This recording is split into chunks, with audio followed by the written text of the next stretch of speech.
Welcome back. This is Kristen on our journey through the Bible.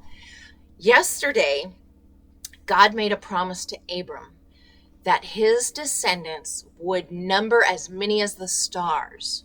But he's kind of starting to get up there in age and has not had any children between he and Sarai.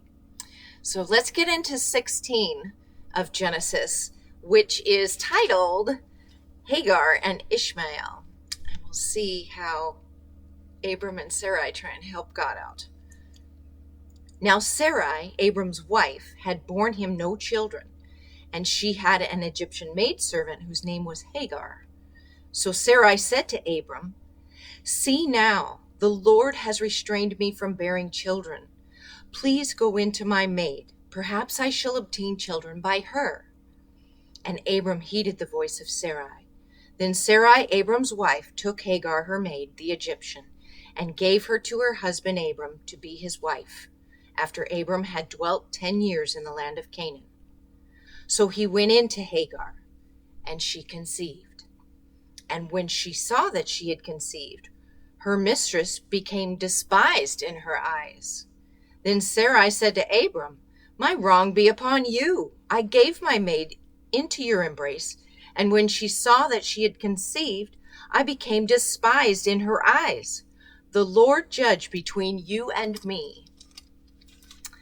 So Abram said to Sarai, "Indeed, your maid is in your hand. Do with her as you please." And when Sarai dealt harshly with her, she fled from her presence. Now the angel of the Lord found her by a spring of water in the wilderness, by the spring on the way to Shur. And he said, "Hagar, Sarai's maid, where have you come from, and where are you going?" She said, "I am fleeing from my presence of my mistress Sarai." The angel of the Lord said to her, "Return to your mistress and submit yourself under her hand." Then the angel of the Lord said to her, "I will multiply your descendants exceedingly, so that they shall not be counted for multitude."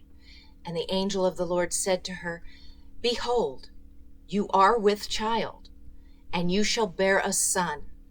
You shall call his name Ishmael, because the Lord has heard your affliction. He shall be a wild man. His hand shall be against every man, and every man's hand against him. And he shall dwell in the presence of all his brethren." Then she called the name of the Lord who spoke to her, "You are the God who sees." For she said, "Have I also here seen him who sees me?"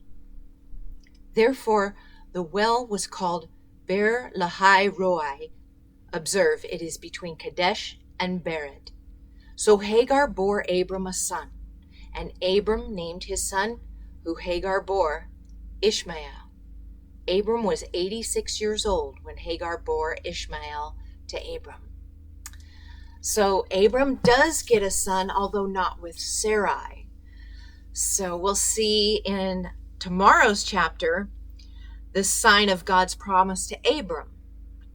Actually, this is when he becomes Abraham. So he's going to change his name. Let's just leave it at that, and we will see what God has to say about what Abram has done, and Sarai and Hagar, and see how he moves on. Great to see you. God bless. See you soon.